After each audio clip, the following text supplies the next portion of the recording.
નમસ્કાર દર્શક મિત્રો, નમો ટીવી ઇન્ડિયા ન્યૂઝ ચેનલમાં આપનું સ્વાગત છે। આપની સાથે હું છું દેવાંશી પંડ્યા। તો દર્શક મિત્રો, આવો જોઈએ આજના સમાચાર। શું પશ્ચિમ કચ્છ જિલ્લો રેઢો કે પછી સરકાર માટે કચ્છ જિલ્લો ચિંતામુક્ત છે અને રાજકીય ઈચ્છાશક્તિની નબળાઈ છે? ભુજના ચર્ચમાં ધર્માંતરણમાં ડીવાયએસપીની ભૂંડી ભૂમિકા હજુ સમી નથી। ત્યાં પશ્ચિમ વિસ્તારના ધોરાવર ગામે અન્ય ગામ દિનારાના 2 યુવકો ઉપર અમાનુષી અત્યાચાર ગુજારવામાં આવ્યો હોવાનું જાણવા મળ્યું છે। તો થોડા દિવસો પહેલા પ્રેમી પંખીડા છેક પાકિસ્તાનથી રાપર સુધી ચાલીને આવતા રહે છે। હની ટ્રેપ અને નલિયાકારની સાઈ સુકાઈ નથી। તેવામાં ભુજના રાજકીય સામાજિક અગ્રણી અને રિસ્પેક્ટેડ પર્સન આગેવાનનું છીનાણું છૂપું ના રહ્યું અને લાખોમાં ઓપરેશન થઈ ગયું તથા તેઓ મહાશય પારકી પરણેતરને લઈને રિઝોર્ટમાં ગંદે કામ કરવા ગયેલા અને સાહેબને પરણેતરના પતિએ રંગે હાથ ઝડપ્યો, જેમાં સાહેબના સમાજનો અંધારી આલમનો ખેલાડી જેનું નામ બાયોડીઝલમાં ખુલેલું છે અને આજકાલ પોલીસના જિલ્લાના મોટા અધિકારી અને રેવન્યુના અધિકારી સાથે અચૂક નજરે પડે છે। તો આ સેન્ટ્રલ આઈબી તથા સ્ટેટ આઈબી કુંભકર્ણ નિદ્રાધીન છે કે શું?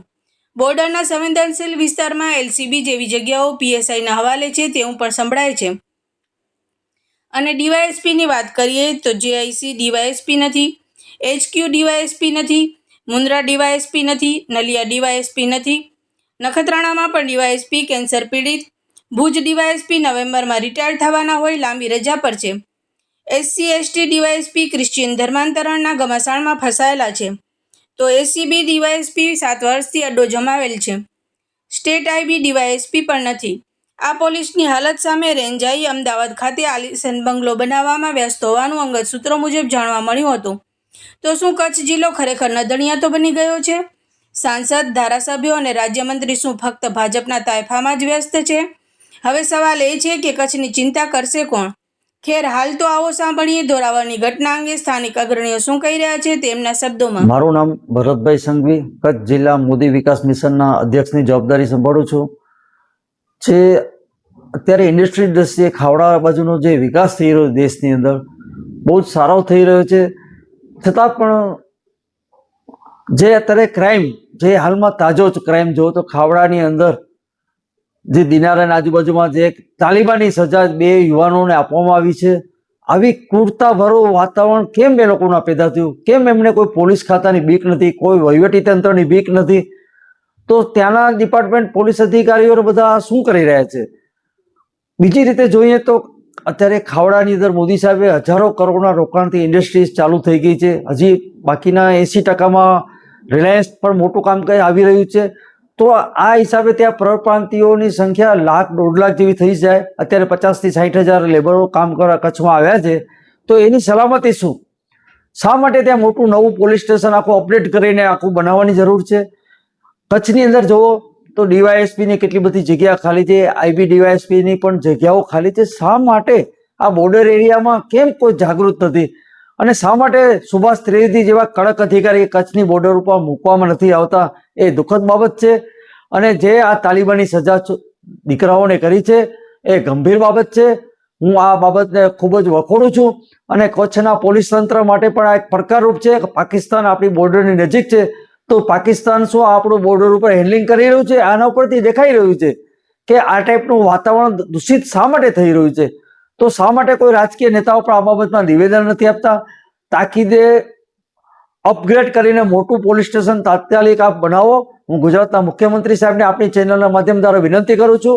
અને આ કચ્છ બોર્ડર છે, એટલા બધા ઇન્ડસ્ટ્રી આવે છે, અહીંયા કડક અધિકારી, ઈમાનદાર, દેશભક્ત એસપીની જરૂરિયાત છે। તો એવો જ સ્ટાફ તમે આ બોર્ડર ઉપર નિમણૂક કરો। આઈબી, સેન્ટ્રલ આઈબી, આટલી બધી ઓફિસો ભુજમાં છે, તો શા માટે બોર્ડર ઉપર નથી હોતી? મેં અગાઉ પણ આઈજી સાહેબને, ડીજીપી સાહેબને પણ પ્રશ્ન કરેલો હતો કે બધી એજન્સી ભુજમાં શા માટે બેસે છે? એ એજન્સીની ઓફિસ ખાવડા હોય તો દૂરથી એ લોકો રસ્તામાં આવતા હોય તો એ લોકોને પણ ખ્યાલ આવે કે શું થઈ રહ્યું છે, કઈ ગતિવિધિ થઈ રહી છે।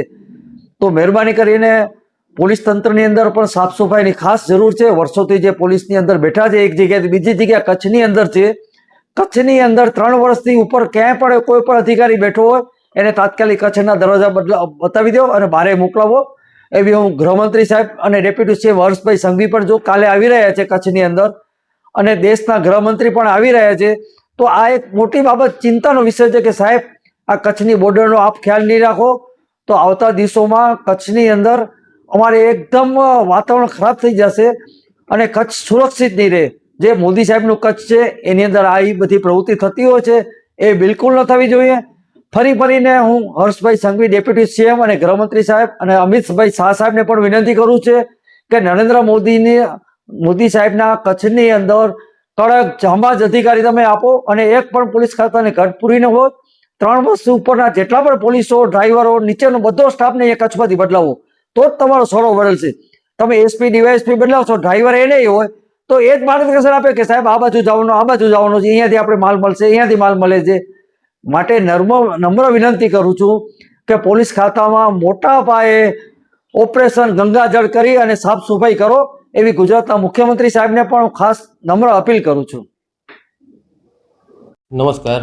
આજરોજ આપણી મીડિયા કર્મચારીને તમામને અમે આમંત્રિત કરેલ છે અને આપ સૌ પધાર્યા એ બદલ આપનો આભાર. એક ચકચારી બનાવ જેનો વિડીયો પણ પબ્લિકમાં ખૂબ વાયરલ થયો છે અને આ મીડિયા કર્મચારીઓને પણ ધ્યાનમાં આવ્યો હશે અને પોલીસ સ્ટાફને પણ ધ્યાનમાં આવ્યો છે કે ધોરાવર ગામમાં 2 યુવાન છોકરાઓ વિરુદ્ધ એમને કોઈ ગમે અદાવતના કામે કે કોઈ પણ રીતે તેમના ઉપર હુમલો કરી તેમને માથું અડધું મુંડાવી, મૂછ અડધી કાપી અને તેમના વિરુદ્ધ કોઈ ખરાબ કુકર્મ કરવા માટે ટોળું સંગઠિત થયેલ હતું. જે અનુસંધાને ખાવડા પોલીસ સ્ટેશનમાં 361/2025 હેઠળ ગુનો દાખલ કરીને અને અલગ અલગ આઈપીસીની મુદ્દે BNSSની ધારાઓ મુજબ 189, 115, 127 વગેરે કલમ હેઠળ તથા આઈટી એક્ટની પણ કલમોનો ઉમેરો કરી અને 2/11ના રોજ ગુનો દાખલ કરવામાં આવેલ છે. જે ટોળાએ એમના વિરુદ્ધ આ કૃત્ય આચરેલું હતું અને તે ટોળામાં નૂર મોહમ્મદ સમા, હનીફ જાકબ, રફીક સિદ્દીક, બિલાલ સુલેમાન તથા હાલમાં થોડીવાર પહેલાં જાન મોહમ્મદ કલામ સમા તમામ રહે ધોરાવર ગામના ને અટક કરી અને તથા તે ઉપરાંત બીજા અન્ય 10 જેટલા ઈસમોને વિડીયો મારફતે આઈડેન્ટિફાઈ કરી તેમને પકડવા માટેની તજવીજ ખાવડા પોલીસ દ્વારા કરવામાં આવી રહેલ છે અને તેમાં વધુ કેટલા આરોપી હજી આઈડેન્ટિફાઈ થાય છે અને પકડવામાં આવે છે એ મીડિયા મિત્રોને નિયમિત રીતે બ્રીફ કરવામાં આવશે. એ બાબતે હાલના સ્ટેજે આ છે કે એ લોકો જોડે રિકન્સ્ટ્રક્શન પણ કરવામાં આવેલું છે. જે જગ્યાએ આ બનાવ બનેલ છે તે જગ્યા આઈડેન્ટિફાઈ કરવા માટે જે લીમડાના ઝાડ સાથેનો ના છે તે જે વિડીયો છે તે જગ્યાએ પણ આરોપીને લઈ જવામાં આવેલ છે. આમાં 2 થિયરી છે. એક થિયરી એમ કહી રહી છે કે આ કંઈક કોઈ સ્ત્રીનું નામ લેવા માટે ગયા હતા. એક વર્ગ એવી વાત કરી રહી છે, પરંતુ જે જંગલ વિસ્તાર ટાઈપનો વિસ્તાર છે ત્યાં કોઈ એવી વાતનું કોઈ લોજિકલ બેસતું છે નહીં. એટલે જે કંઈ આ બનાવ બન્યો છે એમાં માનસિકતા તો એક જ છે કે ભાઈ કોઈ એમને જૂની કોઈ માથાકૂટ અદાવત હશે અને અદાવત માટે એમણે કોઈ રીતે પોલીસનો કોઈ સંપર્ક કરેલો હતો નહીં. જો પોલીસનો જે કંઈ એમને પ્રશ્નો હતા તો એમણે પોલીસનો યોગ્ય સંપર્ક કર્યો તો ત્યાંથી એમને યોગ્ય નિરાકરણ એમની સમસ્યાનું આવી શકત. પરંતુ પોતાની રીતે આ રીતે કોઈ તાલિબાની પ્રક્રિયા એમને અનુસરીને આ રીતે ખોટી રીતે કોઈ માણસની જિંદગી બગાડી નાખવા જેવો કુકર્મ છે એ કરવું જરાય યોગ્ય નથી અને એ કોઈ પણ સમાજનો પક્ષ એ વસ્તુ કરે તો એ ખૂબ નિંદનીય છે અને ગુજરાત પોલીસ એ બાબતે કડકમાં કડક કાયદેસર કાર્યવાહી કરવા માટે સક્ષમ છે ને કરશે પણ ખરા અને એક સારું ઉદાહરણ બેસાડવા માટે અમે પ્રયત્નશીલ છીએ. તો દર્શક મિત્રો, આ હતા આજના સમાચાર. ફરી મળીશું નવા સમાચારો સાથે. ત્યાં સુધી રજા આપશો. નમસ્કાર.